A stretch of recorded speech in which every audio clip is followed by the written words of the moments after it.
Iberê, que texto tão conciso, né? Tão direto no ponto, assim, e acho que por isso que ele pega a gente pelo estômago aqui, né?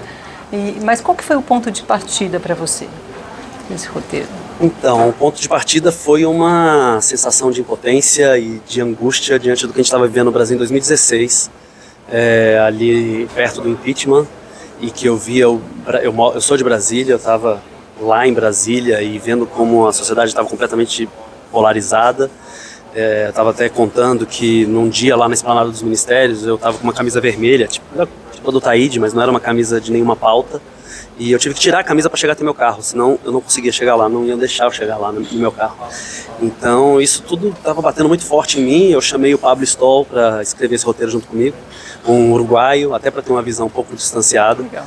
E a gente passou, mais do que escrever, juntos, quando a gente estava junto, a gente passou dias conversando sobre o Brasil, sobre a América Latina, sobre política, sobre o futuro, sobre os efeitos das redes sociais. E a gente ficou, esse caldo foi preparando o terreno para a gente escrever o roteiro do Homem Cordial. E o que é muito maluco, que a gente estava pré-pandemia e agora a coisa do cancelamento nas redes sociais ganhou uma urgência, né? Tanto tempo depois, parece que está mais atual ainda quando a gente vê o filme. Tá sabendo dessa porra, Joana? Tô sabendo agora. Dá uma olhada nisso aqui, olha essa merda. Um pai de família morreu. Hashtag Aurélio Assassino tá bombando. E você? O que você faria no meu lugar? Pois é, durante esse período eu fiquei numa angústia tremenda querendo lançar o filme, né? Porque a gente estava no meio do governo passado e eu falava, nossa, eu tenho que lançar o filme, porque senão daqui a pouco ele vai ser trivial, daqui a pouco tudo isso que a gente está vendo aí acontecer no cotidiano tá lá no filme, será que o filme vai ter importância? Mas agora que a gente começou as pré-estreias, eu tenho percebido que ele está chegando num ótimo momento. Eu acho que o Brasil vive um momento assim de pós-trauma, sabe? Por conta desses 700 mil mortos, por conta de um governo que institucionalizou o discurso de ódio. Então, as pessoas estão mais sensíveis a falar disso, as pessoas estão mais conscientes da necessidade de falar desses temas que estão ali. E o filme está chegando num momento muito bom. Foi uma coincidência, é uma coincidência fruto de uma coisa ruim, né? Que é a gente ter ainda uma sociedade muito racista, uma sociedade muito desigual, uma sociedade muito injusta. Mas que bom que o filme está chegando nas telas, porque a gente fez para isso, né? Mas eu não acho que o PM ia fazer mal pro menino, não. Meu filho tá sendo ameaçado de morte. Você quer me ajudar? Então você traz meu filho vivo. Para aí, moleque. E Paulo, o seu personagem tem uma trajetória de tomada de consciência do seu papel na sociedade, de um olhar que de ingênuo começa a ser transformado de forma tão dura. E tem uma cena que para mim realmente me pega de forma especial, que é quando ele tenta acalmar aquela mãe.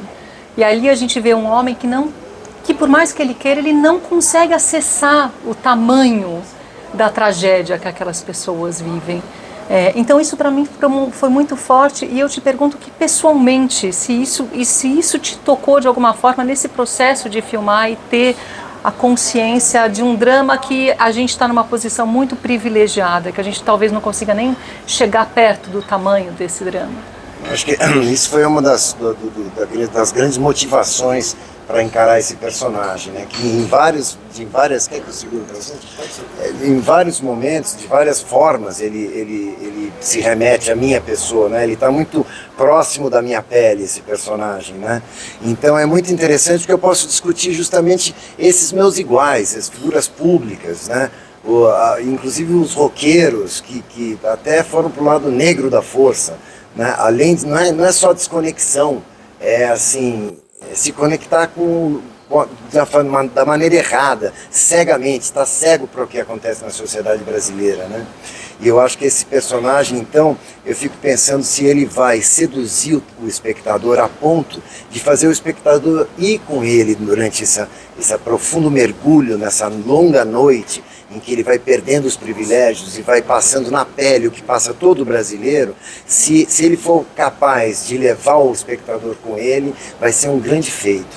Já vai ter valido a pena. Tá levando já me levou totalmente. Você que cavou a própria copa. A casa caiu, caralho. Vai matar ou morrer, bicho. Você sabia que o cara era polícia? Bom, essa é uma ótima notícia. E Taíde, o seu personagem tem essa veia musical naquele universo e ele é o elo entre mundos nessa travessia do personagem do Paulo. Mas é incrível que você faz a condução dele pelo mundo musical. Para ele descobrir, naquele rap que ele deveria fazer um duelo com aquela menina que coloca tudo na boca de forma tão simples. MC Sofia. Exatamente. E você coloca ele numa situação que é tão brutal o que ela fala, que ele perde a voz. Sim. E aquilo é outra coisa muito forte também, porque... Acho que foi a melhor resposta que ele deu, inclusive. Porque não tem... O que ele poderia ter dito? O que ele poderia ter justificado? Né? O que ele ia usar para dizer para ela, não é bem por aí? O mínimo que ele poderia fazer, na minha opinião, né? Ou era ter ficado calado como ele fez, ou ele concordar. E quem cala consente, já diz isso. Então ele foi sincero. Eu não tenho nada para dizer, não vou dizer nada. A minha atitude já disse muita coisa. Porque se talvez não fosse o Aurélio tomar a atitude que tomou, ninguém ia saber o que ia acontecer com aquele garoto. Ninguém ia saber. Ia passar batido. Então a atitude dele já foi uma atitude que não precisava mais de palavras. E ele entendeu isso daí. Pelo menos foi isso que eu entendi naquele momento. Né? Porque a MC fala coisas ali contundentes para ele, que se ela não tivesse razão, ele teria falado alguma coisa. Olha, você tem razão até a segunda página. A segunda página para lá você perdeu a razão, mas não. Ela tem razão em tudo que ela disse. Então eu gostei muito dessa cena. Uma cena onde você disse tudo sem dizer uma palavra. Sabia que Matheus está desaparecido? A polícia não está interessada em achar o meu irmão. Como eu disse no começo, ele é muito conciso. Ele é uma facada de uma vez só, mas que pega... É muito sensorial, né? Você se coloca na pele do menino naquele final. Acabou comigo, gente. É uma coisa assim, é você colocar o espectador numa situação. E isso é muito cinema, né? Porque não é verborrágico, você não precisa textos, não precisa explicações e tal. Você tá colocado numa situação e ali a tua sensibilidade vai comandar. Você vai reagir de uma forma ou de outra, ou tudo está perdido, então. Mas você vai se transformar. Então a arte, como eu acho, um papel de transformação.